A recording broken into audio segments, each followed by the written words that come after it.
warm welcome to everybody out there who is attending this. This session is a little bit different from what I usually do. Usually in the past, I've done something a little bit more technical, shall we say, on EA. But this time, I thought I would like to share an experience from an organization known as the Government of Jersey. More about that in a moment, on how they get started with Enterprise Architect and how they were assisted. First of all, I'd like to make a statement so that we're all clear. The Government of Jersey have given me permission to share some of this information. We won't do a deep dive on anything, or any data will not be exposed, but they have given me the go-ahead and their blessing, so I'm very grateful for that. Also, although I am the presenter, I must acknowledge that this engagement with the Government of Jersey was a team effort. Myself and my colleague Sam, who I must acknowledge, he did a valuable contribution to the work you will see presented. So let's go.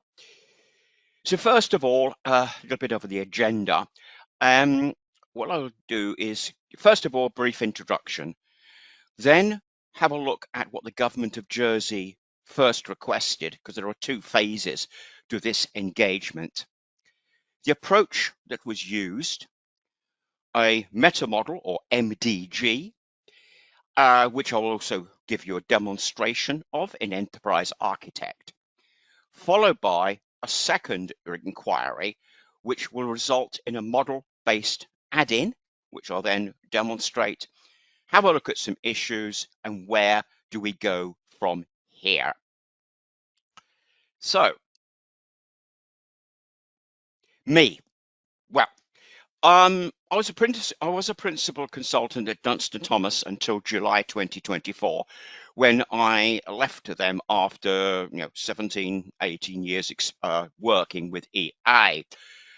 And I was very lucky to be engaged by Sparx Instance Central Europe just a few days ago, actually. But I am now part of the Sparx System Central Europe as a consultant, again with Enterprise Architect. My specialisms, UML, SysML, BPMN, ArchiMate, MDG development, which I really enjoy, scripting, DocGen, which is involving scripting usually, and full-blown add-ins in C#. Now, Jersey. Now, in case any one of you, particularly the members from overseas who are joining this session, may not have heard of Jersey. Well, Jersey is a little island off the coast of France. In fact, it's nearer France than it is England. But it's part of the United Kingdom, and it's a self-governing dependency, which basically means it has its own government, its own rules, its own taxes, and so on. Very interesting little place to visit, but I just thought I'd drop that in case you'd never heard of Jersey before, or you're getting confused with New Jersey in America or something. But no, it's a sort of special part of the UK. So that's Jersey. I will refer to the Government of Jersey as GOJ. It's just easier than saying the full thing out in full every time. So what do they want? Well, Government of Jersey had already had EA, right? So like a lot of us, we get EA all excited, we load it up and we say, now where do I go from here? There's hundreds of menu options, dozens of ribbons. You open a diagram and it gives you a choice of hundreds and hundreds and hundreds. So although they did battle away and try to get something created for their enterprise architecture, they eventually contacted us at Dunstan Thomas and said, help, we need your assistance. We really need to know how to configure this because we believe it is not set up correctly. How do we use it the way we want to use it? not the way EA is trying to tell us how to do things. We want something that's easy to use, a notation that makes sense to us, particularly our enterprise architecture, not just anybody's enterprise architecture. Got to be consistent, got to be repeatable. Although not initially required, later on down the road will be business process modeling, and they're more than happy with BPMN 2.0. Any notation ideally should be understandable to stakeholders in addition to those who created the model in the first place. And being a government, they have standards. So there were certain standards which the model would have to conform to. Repository structure, that's always a minefield because EA just says, yeah, create what you like. I don't care. You can have as many packages, many diagrams, put them on where you like. It doesn't make any difference. But of course, as experts in enterprise architect, we know that is not a good thing to do. So is there a best practice? Can we future-proof this repository so that we're not continually searching for things all over the place? And there will be a glossary of terms, that is, things that definitions of things, so people can conform to those definitions. So that is what we received from the government of Jersey.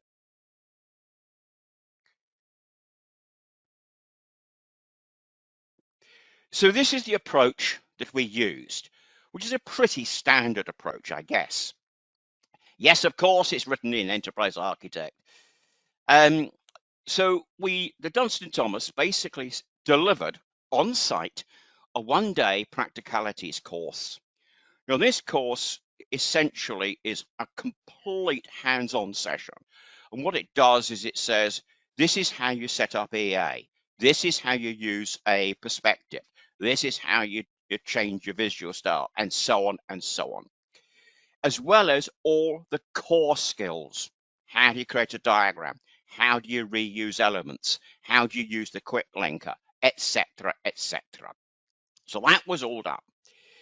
Then, most importantly, an interactive whiteboard approach.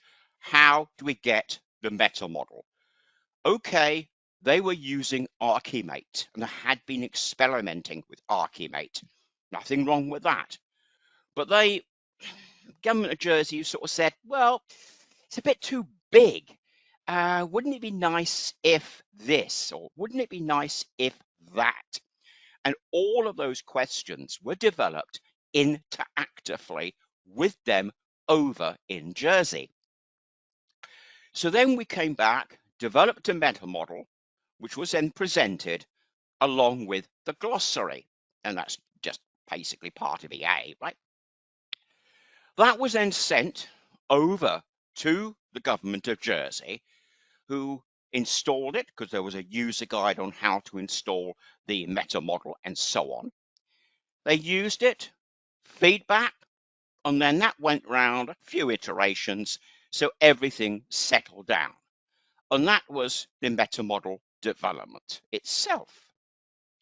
So one or two interesting things happened along the way with the meta model. So let's have a look at that. This is the meta model that was developed. Now, I will stress this is not the final meta model as delivered to Government of Jersey, or GOJ. This is the one that we brainstormed based entirely on ArchiMate. Now, one of the things that ArchiMate does not have is bespoke data tag value. So you'll see on the notes here some tag values to say, well, it's not just a driver, it is something else. It's not just a capability, it's something else. The naming convention, verb noun, I'll address a little bit later. And again, those of you who know ArchiMate will say, well, hang on a minute. Where is the business layer? Where's the application layer? Where's the infrastructure? Well, they weren't too concerned about that. What they really wanted to capture initially was, what can we do? Why do we do it? And can we produce a time frame of stages of development? Hence, we have the capabilities and the plateaus and deliverables down here. So that is what we took away from Jersey. The other thing they were commenting on is these arrows are not exactly self-explanatory. So this came up with a meta model feature list. GeoJ only wanted selected elements and relationships from ArchiMate. Now, those of you who have developed meta models will know there are two strategies for developing a meta model. A, you can just use meta classes from UML, or you can generalize the ArchiMate itself. I'll tell you the approach we used a little bit later. The subset of relationships and then the appearances, shape script for each stereotype, which is tag value driven to change various bits. And to make everything consistent, it was imperative that the rectangle notation was disabled. They only wanted one notation, not ArchiMate's choice of two. Full quick linker, a pattern, so they can get a quick start, and a wizard for the repository structure. So let's have a look.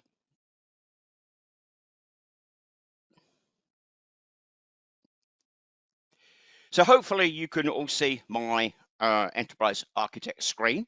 This is Enterprise Architect version 16.2. And over here, we have the model itself.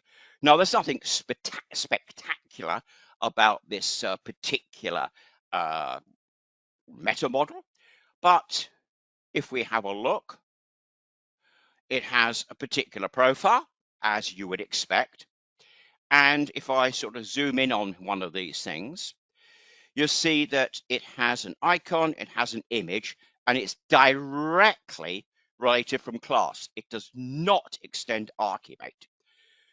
The reason is, A, we needed control over the shape script, and we needed to do from first principles, which raises a big issue, which I'm going to show you how we solved it in a moment. So we're not going to go deep dive on the meta model or how it's constructed or all the inner workings, but basically that is the meta model for the stereotypes. There is the relationships. So this is basically all your quick linkers, etc. And that just goes through as per normal. There are diagrams, there are toolboxes, of course, and there are patterns. So there's a pattern here, which it basically is, if I open up the diagram, that's the capability pattern. And as you can see, here is the effect of the look and feel of some of the tag values. We'll demonstrate that in a little while. There's enumerations and a wizard. Now, the wizard allows them to create a very simple structure very, very quickly, or a very complex structure very, very quickly. So if we go into the wizard, there is a wizard document here, which is basically a linked document, which gives a visualization of the wizard itself. We then have the project structure, which is just a project structure based upon packages, elements, reusable items, etc., and namespaces for rapid access. So that is the meta model. Let's switch to show it in action. So here I've got a model root node. I've got the Government of Jersey meta model imported. So just double check that that's imported. And you can see there, right? So imported. So we now set a perspective to the GOJ. So what we're going to do is create from pattern, and you'll see here the GOJ capability gap. So this is getting them started. Make it easy for everyone. So they're not battling EA. EA is doing all the work. Why not? So there's the structure of the repository. Don't need to go through this in great depth, but this gives the modeler an idea of why. Now, this is customizable.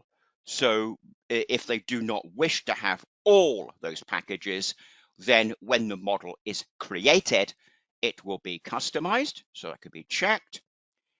Then you simply create the model and it will say, well, do you want everything or would you like to cherry pick?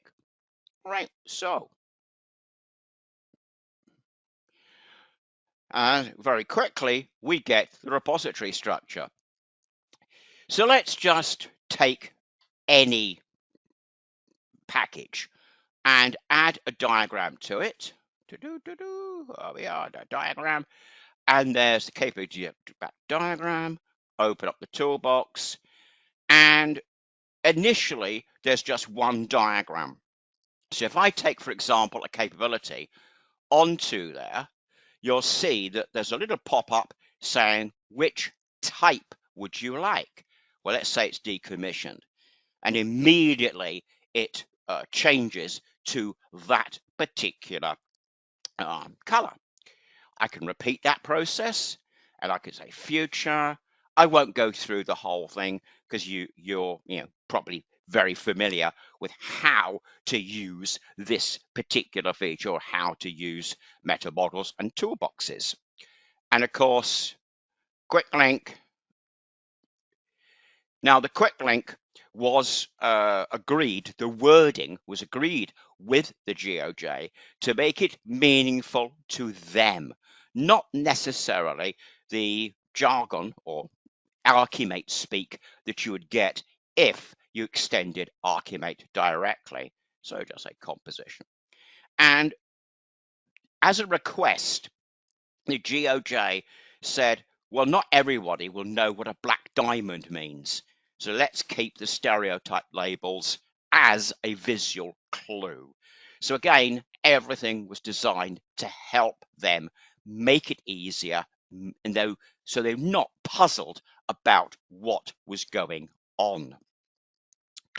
So the last thing I'll show on this before we sort of open up an issue is let's just create another package in here just for sake of argument here, just a package. And let's now create a diagram like that. And let's do a pattern. So this is the pattern that was created. You saw it in the PowerPoint slides. And all I need to do is just go ka-ching. And very quickly, they get a pattern. Productivity, consistency, and productivity. There we go. And that could be modified according to their wishes. And of course, we could have more than one pattern. You're not limited to a pattern at all. So the question.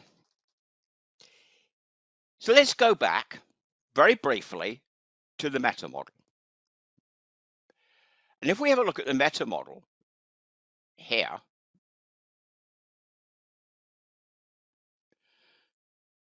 the question is, I've got a shape script, which needs to be based pretty much 98% on ArchiMate. So the question which was in our minds was, how do we create the shape script? Now, we could simply have a look at ArchiMate and work it out. Yes, but don't want to do that. So this is what we did. This is a real cool trick. So this is probably the only sort of techie bit in this section of the presentation. So let's basically open up a blank MDG. So here's a blank MDG, right? Nothing in it. Here, I've got a capability. So this is the stereotype under development. And as you can see, it's got a feature, an attribute. Sorry, let's use the window. I'm trying to use the window. Attributes, there we go. And it has an image attribute where the shape script will go. But presently, there's nothing in it. So this is what we do. We open up File Explorer. We then go into the installation folder of Enterprise Architect, which in EA16 form is in Windows programs. So looking for Sparx systems, there we are. Looking for EA, looking for MDGs, and we see ArchiMate, which is an XML file. Yeah. We right click and we open it in a browser, not an editor, but a browser. Right? So there we see the entire meta model in XML. So if we search for capability, here is capability. And if we look carefully, there is an image tag there. I'll just get the mouse in the right place. Come on. There. All the way across to there. Now, as you can see, it's totally nonsensical, right? Because it's been binary form. Now, there are many ways you can decompile the binary. Yes. And I do know there is a website of ShapeScript resources out there. Yes. But in case you didn't know that, or in case you didn't know how to reverse engineer this, watch this. Having got the image section selected, we then right click and copy it. Back to EA, back to the image attribute, right click inside this area here and paste. All right. Now, edit with profile helper, shape script, ka-ching. Now that is cool. So you don't need any fancy decompiler software or anything like that, and that will work on any published MDG in XML. So now we've got the raw shape script, we can then begin to analyze this to see how the decorations were done and what's missing and change it to our purposes. So yeah, I'd like to share that with you. So that is, yeah, I think that's pretty cool trick. And that's how all the shape scripts were done for all the elements in the meta model. And you know, if GeoJ decided they wanted applications, could do exactly the same thing. So no need to worry about working out the shape scripts yourself. You can just open up the XML in a browser, copy, and then paste. So one question may be in your mind, why do we open it in the browser? Simple. If you open it up in editors, they have a nasty habit of putting line breaks in. And when you copy paste and into EA, the line breaks corrupt the image value here. So it's got to be a continuous set of string, which I do know works from a browser. It may work from other editors, but I've always used a browser for it. So there we are. So that's the meta model done. Phase one completed. Back to the PowerPoint.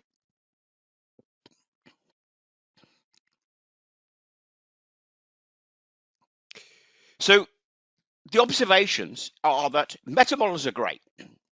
We all use them, whether we have custom built ones or use the EA built ones, we all use them. But how do you maintain it?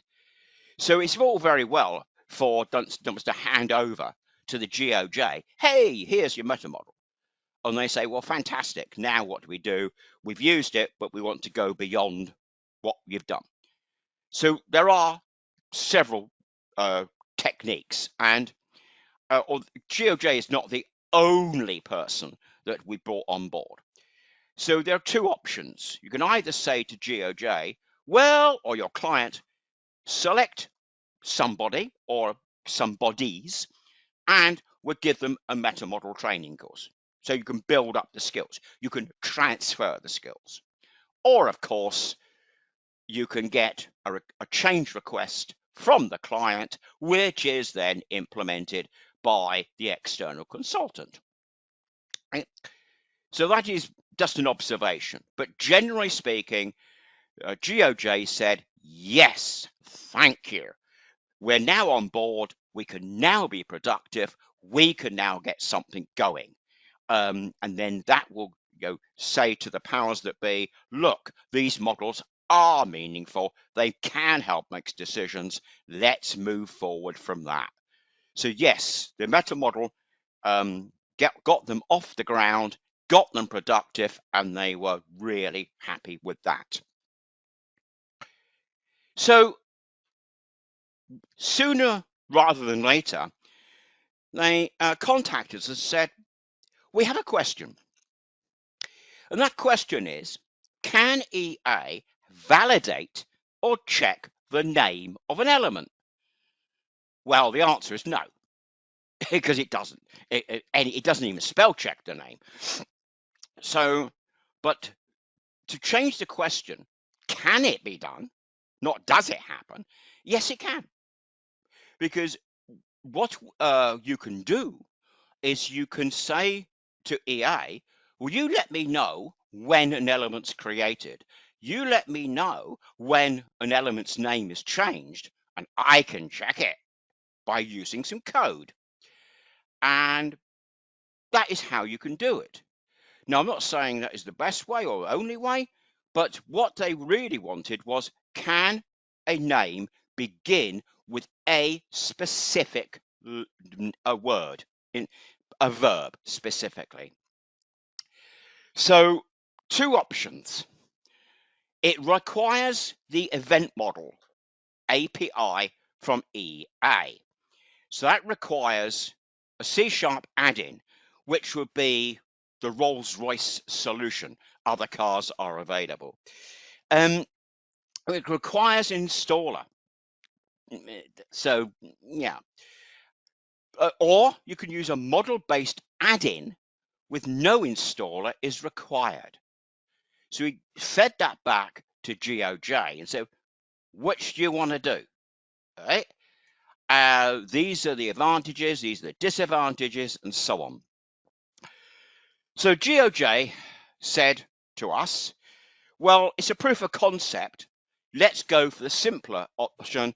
Let's not worry about installers, because that may or may not cause an issue. Let's go for a model-based add-in approach.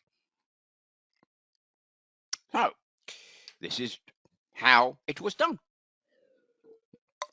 The list of approved verbs came from GOJ. Well, stating the obvious, I guess. This was then sent to us, who developed the model-based add-in. It was tested locally. It was then user guide for it. It was sent back, and then it was user acceptance testing was being conducted, and it's still ongoing. Actually, it is still ongoing. So this is fairly recent thing. So that's the outline. That's the workflow. So, oops, let's have a look at it. Back to EA. Now, I'll explain why in this demonstration I have got security enabled, but just hold off for now. All will be made clear. Yeah, so I don't need that. So the first thing to notice in this repository is that there is an extra model root. Now, again, I'll explain why it's a model root in a little while. And this has the model add-in and the events which are handled. Also, on the specialized ribbon, there is a drop-down menu here. So a drop-down menu says show verb definition about. So if I click about, up comes a little pop-up dialog which is now displaying information. And as you'll notice, EA appears to hang up. Now, this is something that we observed when testing the model-based add-in, that one big restriction, which I'll mention later in the summary, is that model-based add-ins do not have dialogues like a C# add-in does. You can only use the 3 ways you can produce output. One is via the session output window. You can use an add-in window, or you can use this modal dialog. The output window and the add-in window, we did demonstrate that to GOJ, and they said, when they're going to miss it. Our users will not see it. So something in your face like that is what we want. Now you'll notice eventually it disappeared. Yeah. So these modal dialogues do have this latency, this delay, and you'll see it again in a moment. There's also a manage add-in, which allows you to control if it is visible or not, but that is just management. So let's see it in action, right? So here we have a project structure which I've created already. So I'm just going to go into this pending area. Oh, I've already got some. Let me not cheat, and let me just get rid of those. Right. So I have a diagram here. Right. So if I bring over a capability on here, and I say it's current, I get a message saying the name of this element does not begin with a GOJ approved verb. This name must be changed. Now, at this stage, there are 2 options the add-in could take. A, it could say, nah, I'm going to delete this element. Or you could accept the fact that the name is wrong and then get it changed. Now, both methods were demonstrated, and GOJ elected for let's just alert the user, because if it's deleted, it can be a little bit confusing, a little bit counterproductive. So I'll click OK, and as you can see, non-responsive. If I click at the title bar, it goes away. So this is actually not correct. It's not a right name. So if I press F2 and say, for example, oops, sorry, press F2, I got the wrong keyboard. Say certify me, right? No message comes up. The reason is that certify is one of the approved verbs. Now, you'll know there are several ways you can create an element. So if I took an element here directly into the browser, it still notes, hey, this is wrong. You've got to do something about this. So again, I can just click OK and get rid of it. And I can change that as well. If I change the name of something that's already there,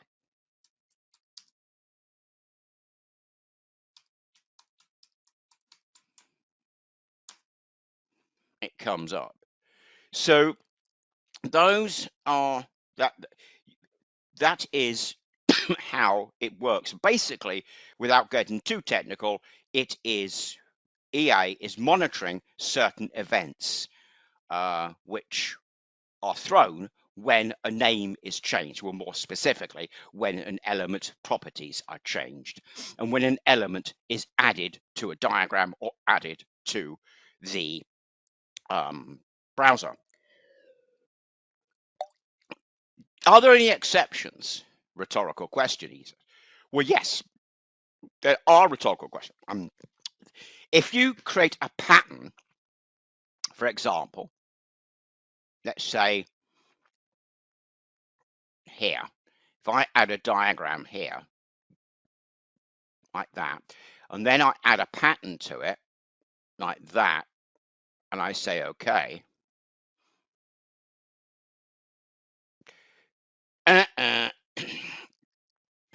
unless all of those are correct, which I don't think they are, the event is not triggered when elements are added on a pattern.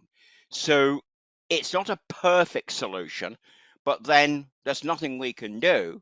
If EA doesn't fire the event, we can't intercept the event.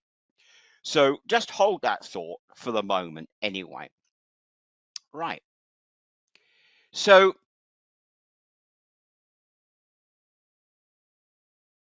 one problem, apart from the limitations perhaps, is that this is visible.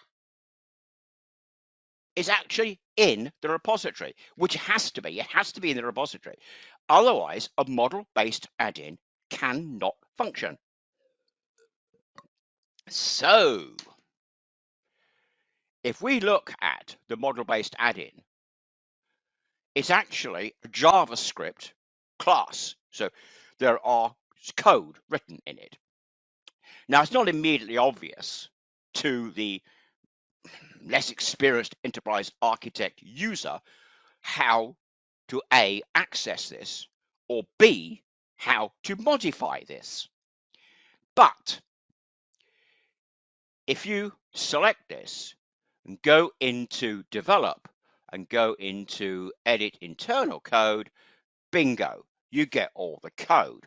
Now, there is another reason why I have chosen to show you the code at this time, because all the verbs are encapsulated in a structure known as a lookup map within the code. Now, that's because that if you have a model-based add-in, there are restrictions as to what you can do and what you can't do with it.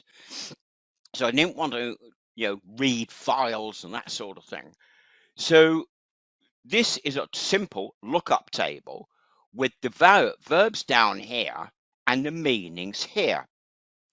So for example, if I go onto the specialized menu and I say show verb definition, and I type in issue, we'll type in issue and say, okay, it will look up the definition and provide it. Now that's not really ideal because, you'd like a bit more, I hate to use the word, user-friendly dialogue.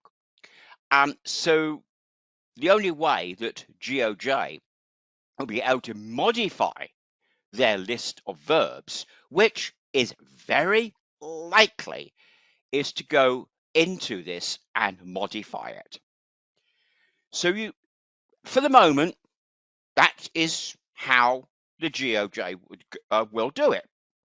And they're okay. But what they said was, well, we don't want anybody to go in to do that.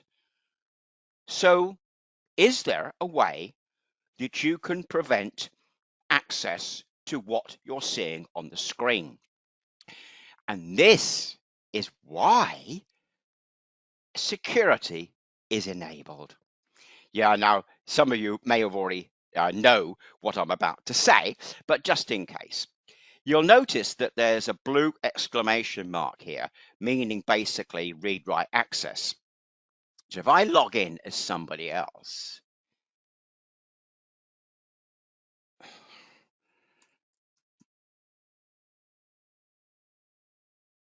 no, that's not me. I've also got access. Let's bear with me for the moment. I'll just have a look just to see who has got, yeah, okay. Let's log in as Sam. All right. Right, so I'll log in as Sam. Yeah, so when I logged in as admin and I logged in as me, I could see the code. When I log in as Sam, the code disappears. It doesn't see the root. This is because it's got a group lock hide model root setting on it. It's a nice little trick. So if you've got sections of a repository you don't want people to see, you can apply a group lock hide model root node. Wouldn't it be fantastic if that was extended to packages? Out there, just in case Sparx are listening. Right. So does it still work? I mean, can Sam still have the advantages of seeing and getting things checked? Absolutely. But Sam is not aware that anything is happening. To Sam, this would be, hey, this is a feature of EA. Isn't that cool? How does it know that? So this is basically what is requested. This is what was implemented. And again, it's all designed to make it as easy as possible, notwithstanding the limitations of Enterprise Architect's model-based add-ins.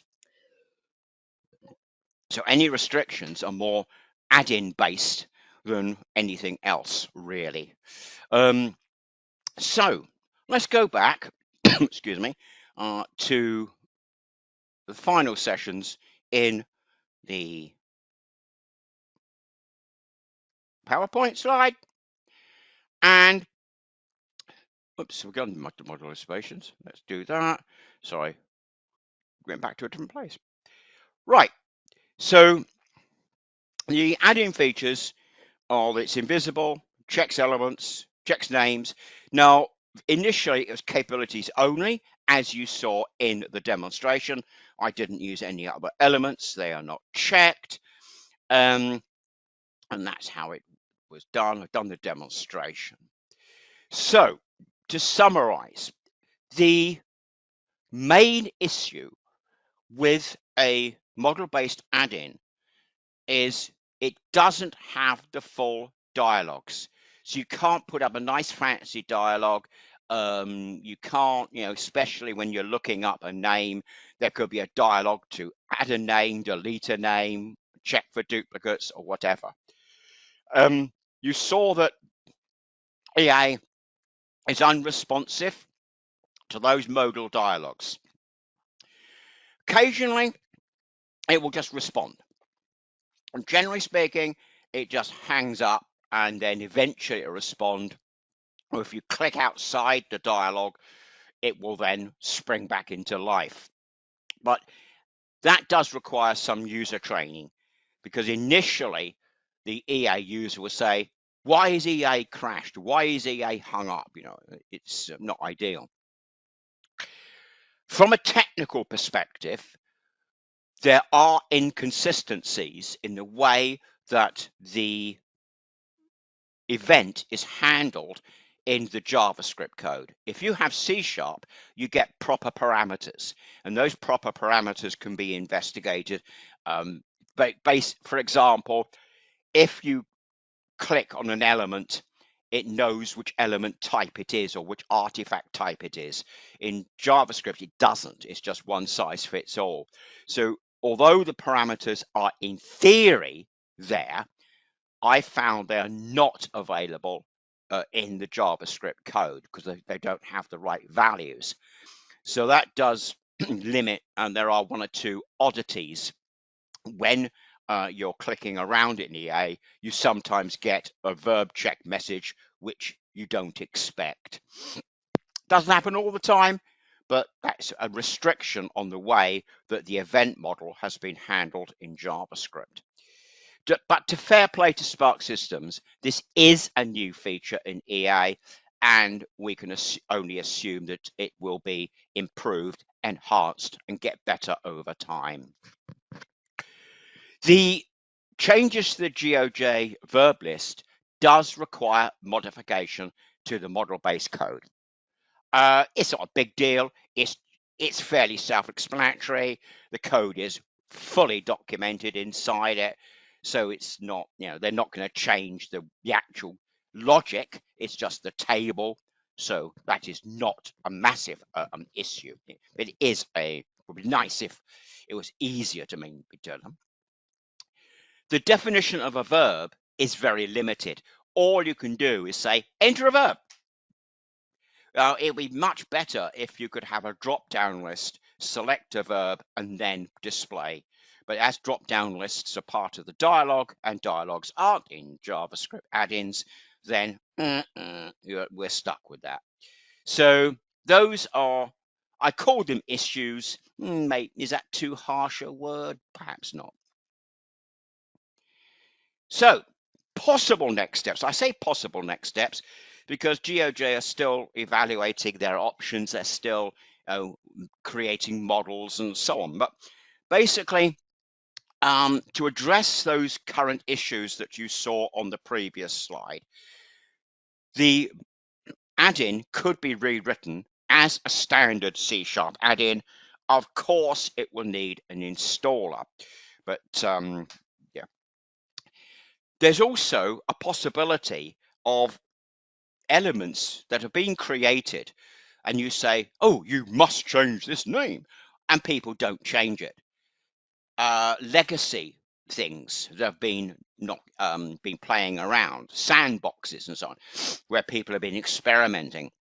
So it would be nice if a script was created, just a normal standard browser script or just a normal JavaScript, which just basically iterated the entire repository, looking for capabilities whose names do not start with a GOJ approved verb.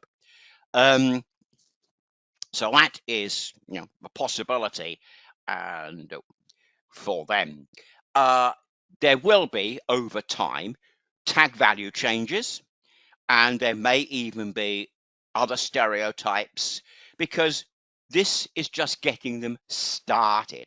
Once they're started, once they got models, there will come a time when, wouldn't it be nice to do this?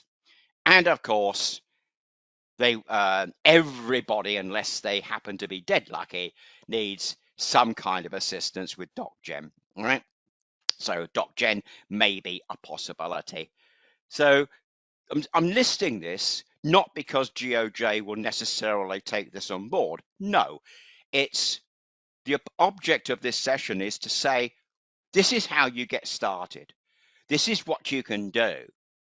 Now, once you've got started, this is the next steps, or these are the next steps, which you could do yourself or perhaps engage someone to do it for you.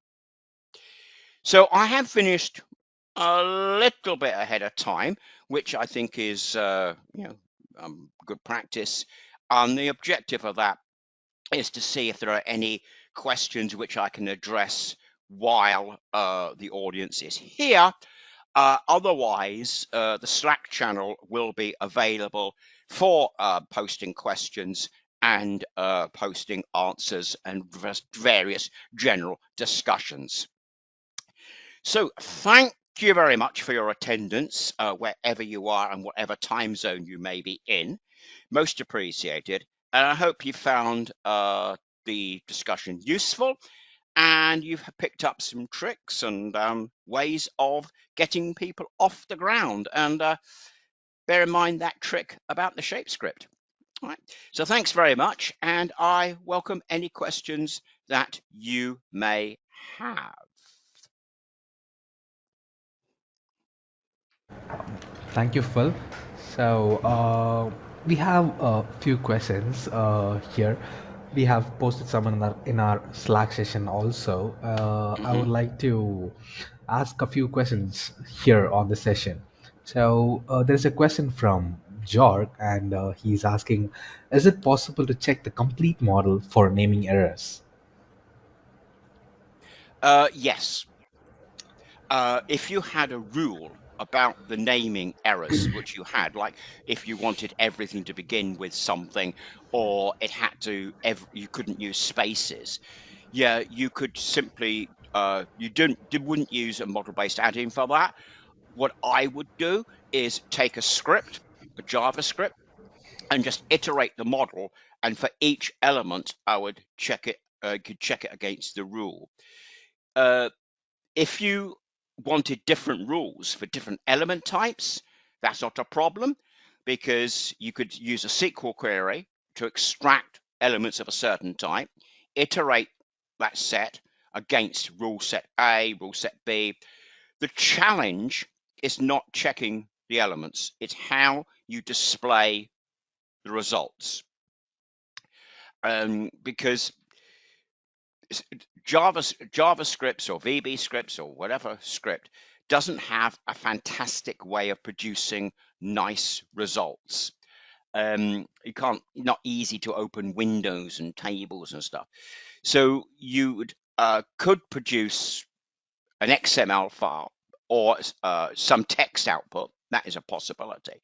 Or you could use the results in the session output, the system output window. What else could you do? Another one you could do is you could change the element properties. So when an element is displayed on a diagram, it is displayed with a red background indicating it's wrong. So there are all sorts of possibilities you could do to A, check, and B, display the results of that check. Uh, Thank you for that. And there is also another question from the user named Sanzi. And the question is, how flexible are EA's meta models when it comes to integrating with other tools and systems already in use by the government of Jesse? Uh, well, the meta model itself is bespoke to enterprise architect. Um, if you wanted to export a model created with the GOJ meta model, then you would have to find a format which is suitable for both. Now, with a different client, this was handled using CSV.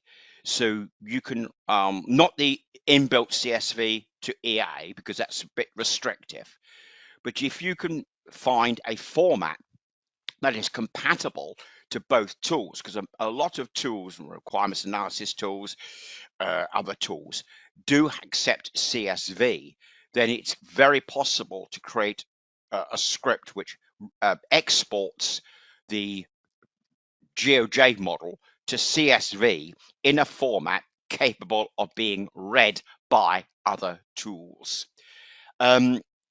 The other way to do it, possibly, and I say possibly, is if they're using PCS, Pro Cloud Server, and they got the professional version with tokens and things and licenses, there is an integration with PCS and external tools, which is increasing all the time. So with a bit of luck, that could be done. There is an API as well, which you can write bespoke ones, but that is kind of the top solution. but as a certainly what's worked for other clients I've been involved with is a CSV. Um, Thank you, Phil. So the rest of the questions, I guess those things need a bit of an explanation, and we have posted them in the Slack channel as well. And Sure, once again, thank you very much, Phil Chudley, for that enlightening presentation on getting Government of Jersey started with Enterprise Architect. you're We more than greatly welcome. appreciate, yeah, we greatly appreciate your insights into a real-world scenario and the use of MDGs and model-based add-ins. Our beloved audience, we hope you found the information helpful and are inspired to apply these concepts to your own projects. If you have any remaining questions, please feel free to continue the discussion on our Slack channel, where the speaker and the team will be available to provide further answers. The next session will be on the NATO Architecture Framework by Peter Lever and Horst Kagel. We look forward to seeing you all there. There are more exciting sessions coming up, so stay tuned. Okay, thanks very much, and bye bye.